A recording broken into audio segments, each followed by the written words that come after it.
Olá pessoal, estamos aqui novamente para mais um vídeo, para mais um encontro, para mais um momento de instrução da doutrina espírita. Esta semana, lendo um livro da doutrina e admirando o trabalho realizado pelos espíritos na época de Kardec, tratando de assuntos referentes à nossa época. Isso há mais de 160 anos atrás, né, gente? Falando das dificuldades que essa sociedade, que esta humanidade iria vivenciar por termos nos afastado um pouco, né, dos ensinamentos de Deus, por não respeitarmos as leis naturais, leis essas que servem para regular o comportamento do ser. Então nós, que somos espíritas, que somos seguidores de Allan Kardec, nós precisamos agradecer a Deus por termos recebido esta mensagem, por termos recebido este Consolador. E aí, nós precisamos então reservar um pouquinho do nosso tempo para tomarmos conhecimento dessas preciosas lições essas que vão se transformando em instrução para o nosso ser. Instrução que vai transcender a vida, né, gente? Então, Allan Kardec, numa das edições da Revista Espírita, ele vai nos relatar que a humanidade iria passar por 6 períodos bastante distintos após ao contato com a obra da codificação. Né? Desde um primeiro período, né, chamado por ele de manifestações frívolas, até um 6º período, né, de regeneração ou de renovação social. E para que nós pudéssemos fazer do Espiritismo este conjunto de recursos que nos possibilitam, né, transformar as nossas vidas, dar um sentido para as nossas existências, nós precisaríamos, então, transitar por estes 6 períodos. E, segundo Allan Kardec, o primeiro período, né, de manifestações frívolas, ou simplesmente, né, aquelas manifestações mediúnicas de efeitos físicos. Então, esse período é marcado pelas mesas girantes, que muitos de vocês já devem ter lido, né, ou ter ouvido falar, que na França, né, por ação de uma mediunidade, né, de efeitos físicos, aquelas mesas de 3 pés, elas se moviam como não houvesse nenhuma força agindo sobre elas, né? E por um arranjo de decodificação, elas iam transmitindo aos homens a existência, né, e a informação de um mundo novo, de um outro mundo, de uma outra realidade. Então, as mesmas mesas, né, que povoavam aqueles grandes salões de Paris, muitas vezes, ou simplesmente para motivos de divertimento, são as mesmas mesas, as mesmas manifestações que marcaram este primeiro período, segundo Allan Kardec, manifestações frívolas.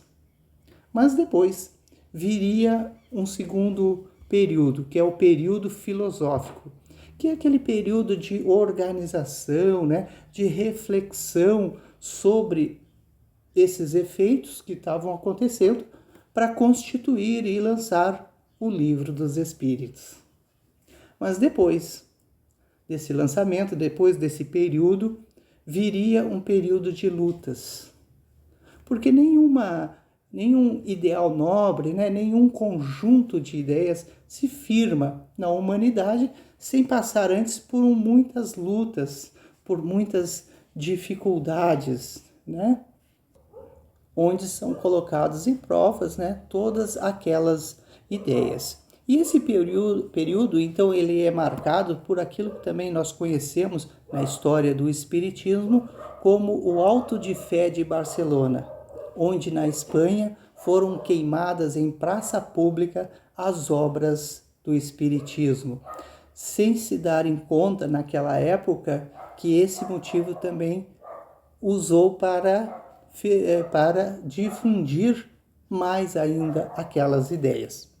Mas depois desse período de lutas, viria o período religioso, né, que é a concepção, né, daquelas ideias de que o espiritismo é essencialmente cristão. Lembramos também que o Dr. Bezerra de Menezes, quando ele se declarou espírita, foi um escândalo na sociedade. Porque naquela época, os espíritas, eles tinham medo, tinham receio de se colocarem como espíritas, porque eram condenados pela própria sociedade. Então veja a importância desse período religioso, porque o espiritismo, antes de qualquer coisa, é uma filosofia cristã.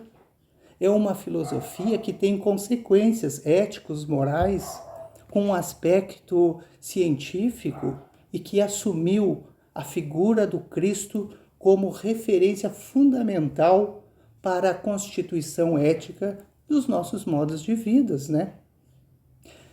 E depois desse período religioso, segundo Allan Kardec, viria então um período de transição. Esse período que nós estamos vivendo agora, né, gente, e que ele seria marcado por um paradoxo de valores, porque nós teríamos uma evolução muito grande intelectual, uma evolução tecnológica muito grande, né, que nós iríamos conhecer muitas coisas, porém, nós iríamos vivenciá-las muito pouco, porque a evolução moral da humanidade estaria muito aquém. Daí eles falarem das dificuldades, grandes dificuldades que a humanidade iria passar. Então, quando uma dificuldade é para uma humanidade toda, nós ficamos numa situação pandêmica, não é? Onde o mundo teria que parar para que nós pudéssemos fazer uma reflexão se nós estamos fazendo alguma obra para o enriquecimento do nosso espírito. E essa obra de enriquecimento do espírito para nós, ela se constitui numa instrução moral, uma instrução intelectual, na prática do bem e na caridade, na sua maior expressão.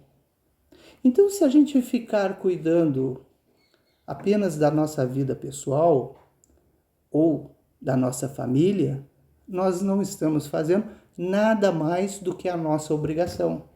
E isso não vai nos diferenciar nem um pouco de outro espírito. Porque os homens egoístas, os homens maus, eles também cuidam da sua prole, né, da sua família, cuidam dos seus interesses. Então, gente, nós precisamos pensar além se nós estamos cumprindo a vontade do Pai, que é o esclarecimento do nosso espírito.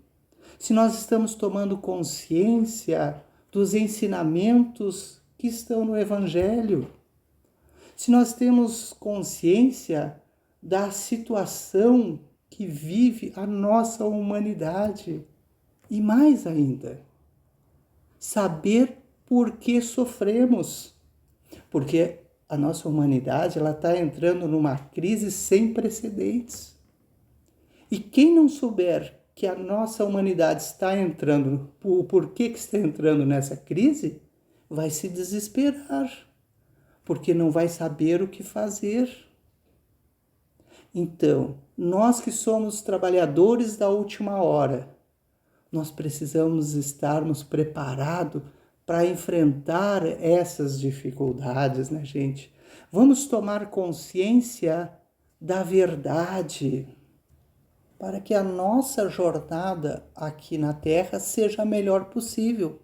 Porque quando a gente sabe dos motivos, é muito mais fácil, ou é certo, que nós vamos superar todas as dificuldades. Até porque logo ali estará nascendo os primeiros raios de um mundo novo, de um mundo regenerado, onde os valores articulados ao bem, articulados à ética, né, a valorização da vida, o sentido da vida, vão estar muito mais presente e constituído em nós, para que a gente possa então trabalhar num mundo onde os valores do bem estão muito mais presentes na nossa vida e muito mais distantes dessas injustiças aparentes que nós estamos vivenciando nesse momento. Então, gente, pensemos nisso e até a próxima. Que Deus nos ajude.